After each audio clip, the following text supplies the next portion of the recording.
जी दोस्तों, एक बार फिर बहरीन तो सलाम, सत श्री अकाल ਤੇ ਨਮਸਕਾਰ। ਮੈਂ ਲਾਸਟ ਈਅਰ ਬਹਿਰੀਨ ਤੋਂ ਹੋ ਕੇ ਗਿਆ ਸੀ, ਤੁਸੀਂ ਵਲੌਗਸ ਦੇਖੇ ਸਨ ਤੇ ਕੁਝ ਰਹਿ ਗਿਆ ਸੀ।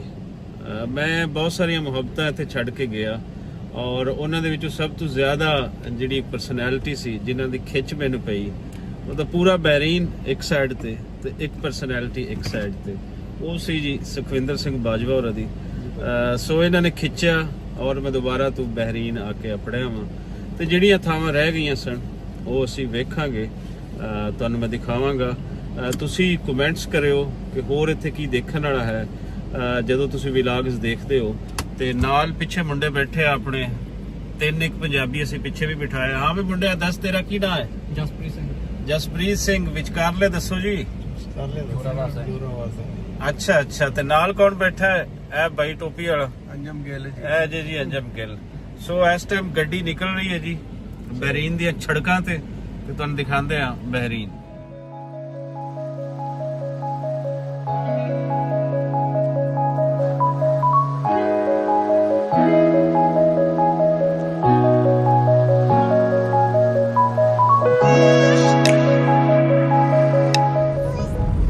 ਹਾਂਜੀ, ਇਸ ਵੇਲੇ ਅਸੀਂ ਜਿੱਥੇ ਜਾ ਰਹੇ ਹਾਂ ਮੇਰੇ ਫੈਕਟਰੀ ਦਾ ਦੱਸ ਰਹੇ ਨੇ ਬਾਜੀ।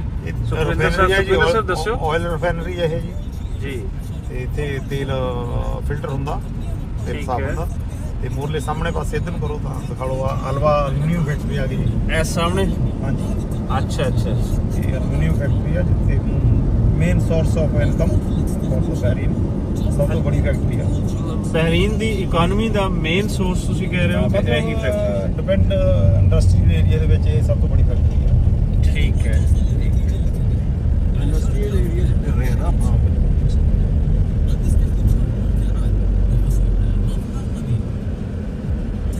ਤੇ ਰॉ ਮਟੀਰੀਅਲ ਲਿਆ ਕੇ ਐਲੂਮੀਨੀਅਮ ਬਣਾਉਂਦੇ ਉਹਦਾ। ਜੀ ਜੀ। ਔਰ ਇੱਕ ਹੋਰ ਚੀਜ਼ ਵੀ ਹੈ ਜੀ, ਤੁਹਾਨੂੰ ਦੱਸਦੇ ਜਾਈਏ ਕਿ ਇੱਥੇ traffic rules India Pakistan left side ਤੇ ਨਹੀਂ ਹੈ, ਇੱਥੇ ਰਾਈਟ ਸਾਈਡ ਤੇ ਹੈ, ਜਿਵੇਂ ਕਿ ਸਾਰੇ ਅਰਬ ਕੰਟਰੀਜ਼ ਦੇ ਅੰਦਰ।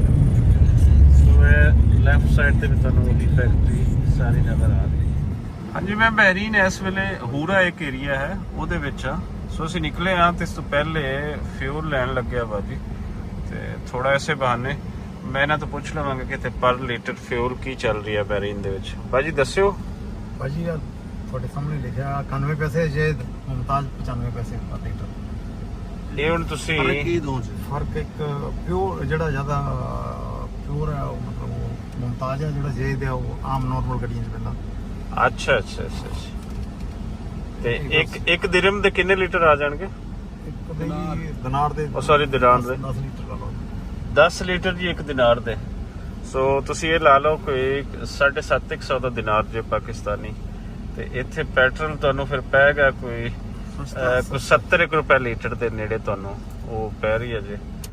ਤੇ ਮੌਜ ਹੈ ਜੀ ਲੱਗੀ, ਜ਼ਿਆਦਾ ਪਾਓ ਜੀ, ਜ਼ਿਆਦਾ ਘੁੰਮੋ ਫਿਰੋ। ਬਿਲਕੁਲ ਜੀ ਬਿਲਕੁਲ। ਕਹਿੰਦੇ ਨਹੀਂ ਕੁਝ ਜਿੱਥੋਂ ਨਹੀਂ ਹੈਗਾ ਨਾਲੇ ਬਿਠਾ ਕੇ ਲੈ ਜਾਂਦੇ ਜੀ। ਵੀਰੇ ਅਸੀਂ ਇਸ ਵੇਲੇ ਇੱਕ ਇੰਡਸਟਰੀਅਲ ਏਰੀਆ ਹੈ ਉਸ ਦੇ ਅੰਦਰ ਆ ਗਏ ਹਾਂ ਔਰ ਕਿੱਥੇ ਜਾ ਰਹੇ ਹਾਂ ਇਹ ਸੁਖਵਿੰਦਰ ਸਾਹਿਬ ਤੁਹਾਨੂੰ ਕੁਝ ਦੱਸਦੇ। ਸੁਖਵਿੰਦਰ ਸਾਹਿਬ ਦੱਸੋ, ਇੱਕ ਤੇ ਇਸ ਏਰੀਆ ਦਾ ਨਾਮ ਦੱਸੋ। ਅਲਵਾ ਏਰੀਆ ਜੀ, ਅਲਵਾ। ਦੁਬਾਰਾ ਦੱਸਣਾ। ਅਲਵਾ। ਅਲਵਾ। ਹਾਂਜੀ, ਅਲਵਾ ਏਰੀਆ ਹੈ ਜੀ। ਔਰ ਆਪਾਂ ਕਿੱਥੇ ਚੱਲੇ ਜੀ? ਗੁਰਦੁਆਰਾ ਸਾਹਿਬ ਹੈ ਜੀ। ਅਲਵਾ ਦੇ ਨਾਂ ਤੇ ਇੱਥੇ ਅਲਵਾ ਦਰਬਾਰ ਗੁਰਦੁਆਰਾ ਸਾਹਿਬ ਬਣਾਇਆ ਜੀ। ਥੋੜੇ ਜਿਹੇ ਗੁਰਦੁਆਰਾ ਸਾਹਿਬ ਆ ਕੇ ਪਹੁੰਚ ਗਏ।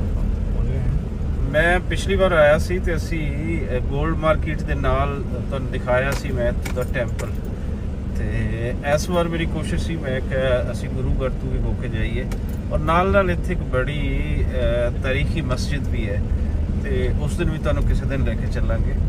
ਤੇ ਹੁਣ ਅਸੀਂ ਆਪੜਦੇ ਹਾਂ ਗੁਰੂ ਘਰ ਦੇ ਵਿੱਚ ਤੇ ਤੁਹਾਨੂੰ ਦਿਖਾਉਂਦੇ ਹਾਂ ਜੀ ਗੁਰਦੁਆਰਾ ਸਾਹਿਬ ਦੀ। ਇਹ ਗੁਰਦੁਆਰਾ ਸਾਹਿਬ ਦੀ ਖੱਬੇ ਹੱਥ ਬਿਲਡਿੰਗ। ਕਾਫੀ ਅੱਜ ਲੋਕਾਂ ਦਾ ਇੱਥੇ ਨਾ ਸਾਨੂੰ ਰਸ਼ ਲੱਗ ਰਹੀ ਹੈ, ਲੱਗਦਾ ਹੈ ਕੋਈ ਛੁੱਟੀ ਦਾ ਕਰਕੇ ਨਾ ਦੱਸ ਰਹੇ ਹਨ ਕਿ ਲੋਕ ਆਉਂਦੇ ਆ।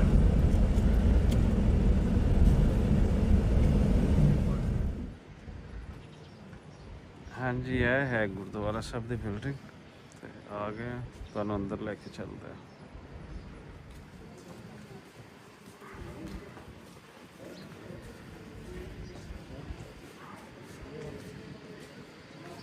ਪਤਾ ਕਿੱਥੋਂ ਆਉਂਦੀ ਸੀ।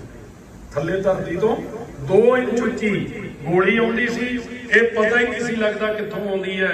ਫੌਜ ਅੰਦਰ ਹੀ ਨਹੀਂ ਵੜਨ ਦਿੱਤੀ। 3 ਦਿਨ ਸੰਦਾ ਨੇ ਆਖੋ ਸਤਨਾਮ। ਜਦੋਂ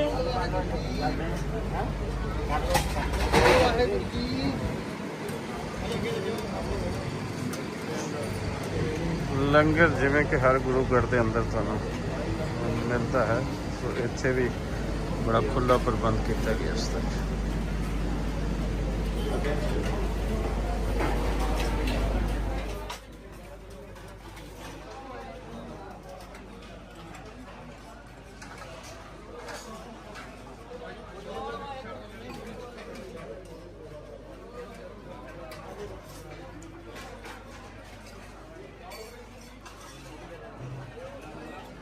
ਸੁਖਵਿੰਦਰ ਸਾਹਿਬ, ਮੈਂ ਕੁਝ ਜਾਣਨਾ ਚਾਹ ਰਿਹਾ ਹਾਂ ਇੱਥੋਂ ਦੇ ਗੁਰਦੁਆਰਾ ਸਾਹਿਬ ਦਾ ਜਿਹੜਾ ਸੈਟਅਪ ਹੈ ਕਿ ਉਹ ਕਿੰਜ ਦਾ ਹੈ। ਆਇਆ ਕਿ ਇਹ ਗਵਰਨਮੈਂਟ ਵੱਲੋਂ ਹੈ ਜਾਂ ਕਿ ਲੋਕਾਂ ਨੇ ਆਪਣੇ ਤੌਰ ਤੇ ਗੁਰੂ ਘਰ ਬਣਾਇਆ ਹੈ ਔਰ ਇੱਥੇ ਉਹ ਲੋਕ ਸੇਵਾ ਨਿਭਾ ਰਹੇ ਨੇ? ਨਹੀਂ, ਆਪਣੇ ਤੌਰ ਤੇ ਆ, ਜਿੱਦਾਂ ਕਮੇਟੀ ਆ ਗੁਰਦੁਆਰਾ ਸਾਹਿਬ ਦੀ, ਰਲ ਮਿਲ ਕੇ ਨਾ ਉਹ ਜਗ੍ਹਾ ਲੈ ਕੇ ਜੀ ਤੇ ਕੰਸਟਰਕਸ਼ਨ ਕੀਤੀ ਆ। ਠੀਕ ਹੈ। ਤੇ ਕਾਫੀ ਬੰਦਿਆਂ ਦਾ ਸਹਿਯੋਗ ਆ, ਬੰਦੇ ਲੋਕਲ ਬੰਦਿਆਂ ਦਾ ਸਹਿਯੋਗ ਆ, ਸੰਗਤ ਦਾ ਸਹਿਯੋਗ ਆ, ਉਹਦੇ ਸੰਗਤ ਦੇ ਸਹਿਯੋਗ ਨਾਲ ਇਹਨੂੰ ਬਿਲਡ ਕੀਤਾ। ਤੇ ਇੱਥੇ ਗੁਰਦੁਆਰਾ ਪ੍ਰਬੰਧਕ ਕਮੇਟੀ ਹੈ ਬਣੀ ਹੋਈ ਬਹਿਰੀਨ ਦੇ ਅੰਦਰ?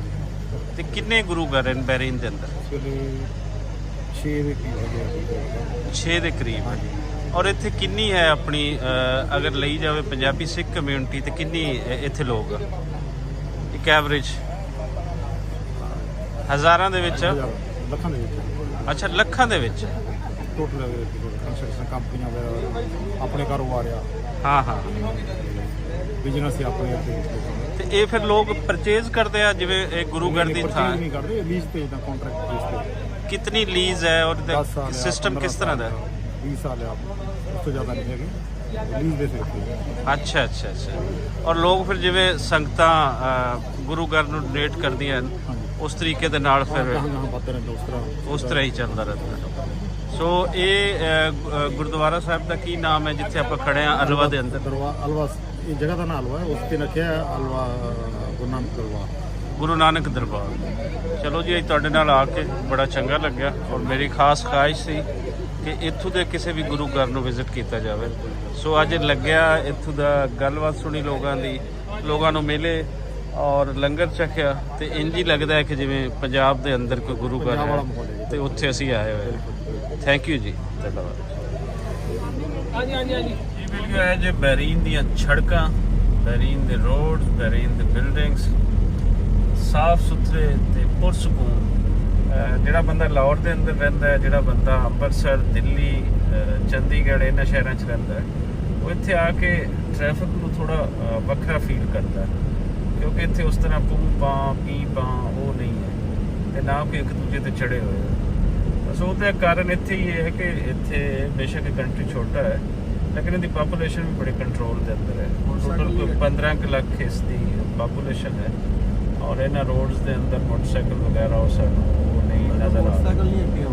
ਤੇ ਦੱਸੋ ਬਾਜੀ ਸੁਖਿੰਦਰ ਸਾਹਿਬ, ਅਸੀਂ ਕਿਹੜੇ ਰੋਡ ਤੇ ਚੱਲੇ ਆ ਤੇ ਇਸ ਰੋਡ ਦਾ ਕੀ ਨਾਂ ਹੈ ਜੀ? ਇਹਦਾ ਹੈਗਾ ਜੀ, ਉਹ ਆ ਗਿਆ ਤੁਹਾਡੇ ਸਾਹਮਣੇ ਜੀ, ਸਿੱਤਰਾ। ਸਿੱਤਰਾ ਅੱਗੇ ਹੈ ਜੀ ਕਿ ਸਿੱਤਰਾ ਜਾ ਰਹੇ ਆ। ਆਦੀਆ ਹੈ, ਜੁਫੈਰ ਹੈ, ਇਹ ਤੇ ਅੱਗੇ ਏਰੀਆਜ਼ ਹਨ ਨਾ। ਹਾਂਜੀ। ਇਸ ਰੋਡ ਨੂੰ ਕੀ ਕਹਿੰਦੇ ਨੇ? ਇਹ ਸਾਊਦੀਆ ਨੂੰ ਰੋਡ ਜਾ ਰਹੀ ਹੈ? ਸਾਊਦੀ ਕਿੰਗ ਫਾਇਦ ਵਾਲੇ ਹਾਈਵੇ ਤੇ ਜਾ ਕੇ ਰਾਜਾ। ਅੱਛਾ ਅੱਛਾ ਅੱਛਾ ਅੱਛਾ। ਬੜੀ ਖੂਬਸੂਰਤ ਜੀ ਗ੍ਰੈਂਡ ਮੋਸਕ ਹੈ ਜੀ। ਹਾਂਜੀ, ਮਸਜਿਦ ਹੈ। ਹਾਂਜੀ ਹਾਂਜੀ ਹਾਂਜੀ। ਰਸਤੇ ਦੇ ਘਾਟੇ ਰੋਡ ਤੇ ਗੱਡੀਆਂ ਹਾਂ ਹਾਂ, ਲੋਕੀ ਛੁੱਟੀਆਂ ਮਨਾ ਰਹੇ, ਮੌਜਾਂ ਕਰ ਰਿਹਾ ਜੀ। ਮੇਰੇ ਕਈ ਬਹੁਤ ਕਲੋਜ਼ ਦੋਸਤ ਜਦੋਂ ਪਤਾ ਚੱਲਿਆ ਕਿ ਮੈਂ ਬਹਿਰੀਨ ਜਾ ਰਿਹਾ ਹਾਂ ਤੇ ਉਹਨਾਂ ਦੀ ਖਾਹਿਸ਼ ਸੀ ਕਿ ਅਸੀਂ ਬਹਿਰੀਨ ਨੂੰ ਦੇਖੀਏ ਤੇ ਮੈਂ ਉਹਨਾਂ ਨੂੰ ਕਿਹਾ ਕਿ ਤੁਸੀਂ ਪਹਿਲੇ ਵਲੌਗ ਜਿਹੜੇ ਲਾਸਟ ਈਅਰ ਦੇ ਉਹ ਵੀ ਦੇਖ ਲਓ ਤੇ ਇਸ ਦਫਾ ਜੋ ਮੈਂ ਰਿਹਾ ਕੋਈ ਹੋਏਗਾ ਉਹ ਵੀ ਤੁਹਾਨੂੰ ਦਿਖਾ ਦਿਆਂਗਾ। ਸੋ ਬਹਿਰੀਨ ਜੀ ਖਿੱਚਦਾ ਹੈ ਬੰਦੇ ਨੂੰ। ਪਿਆਰ ਵੰਡ ਰਿਹਾ ਜੀ ਬਹਿਰੀਨ, ਜੀ। ਭਾਈਚਾਰਾ ਵਧਾ ਰਿਹਾ, ਪਿਆਰ ਵੰਡ ਰਿਹਾ, ਪੀਸ ਦਾ ਸੰਦੇਸ਼ ਦੇ ਰਿਹਾ। ਔਰ ਇੱਥੇ ਸਾਰੀ ਕਮਿਊਨਿਟੀਜ਼ ਤੁਹਾਨੂੰ ਇੱਥੇ ਮਿਲਣਗੀਆਂ। ਇੱਥੇ ਕੋਈ ਉਹ ਜਿਹੜੇ ਸਾਡੀ ਸਾਈਡ ਤੇ ਕੋਈ ਤਫਰੀਕਾਂ ਮਿਲਦੀਆਂ ਤੁਹਾਨੂੰ ਇਹਨਾਂ ਕੰਟਰੀਜ਼ ਦੇ ਵਿੱਚ ਆ ਕੇ ਉਸ ਤਰ੍ਹਾਂ ਦੀ ਕੋਈ ਤਫਰੀਕ ਨਹੀਂ ਹੈ। ਹੈਰਾਨੀ ਹੁੰਦੀ ਹੈ ਕਿ ਕਿੰਗਡਮਸ ਹੈ, ਬਾਦਸ਼ਾਹਤਾਂ ਹਨ, ਲੇਕਿਨ ਉੱਥੇ ਨਵੇਂ ਦੌਰ ਦੀਆਂ ਚੀਜ਼ਾਂ ਨੂੰ ਇਹਨਾਂ ਨੇ ਸਮਝਿਆ ਹੈ ਕਿ ਤੁਸੀਂ ਕਿੰਝ ਜੀ ਸਕਦੇ ਹੋ। ਸੋ ਜੀਣਾ ਇਹਨਾਂ ਦਾ ਨਵੇਂ ਢੰਗ ਦਾ ਹੈ, ਉਹ ਪੁਰਾਣੀ ਟ੍ਰੈਡੀਸ਼ਨਲ ਚੀਜ਼ਾਂ ਉਹਨਾਂ ਤੋਂ ਬਾਹਰ ਨਿਕਲੇ। ਔਰ ਸ਼ਾਇਦ ਇਹੀ ਕਾਰਨ ਹੈ ਕਿ ਇਹ ਲੋਕ ਬਹੁਤ ਖੁਸ਼ਹਾਲ ਹਨ ਔਰ ਇੱਥੇ ਦੇ ਵਸਣ ਵਾਲੇ ਵੀ ਖੁਸ਼ਹਾਲ ਹਨ। ਇਸ ਕਰਕੇ ਇੰਡੀਆ ਪਾਕਿਸਤਾਨ ਤੋਂ ਬਹੁਤ ਸਾਰੇ ਆਏ ਹੋਏ ਲੋਕ ਇੱਥੇ ਸਾਨੂੰ ਮਿਲਦੇ ਆ।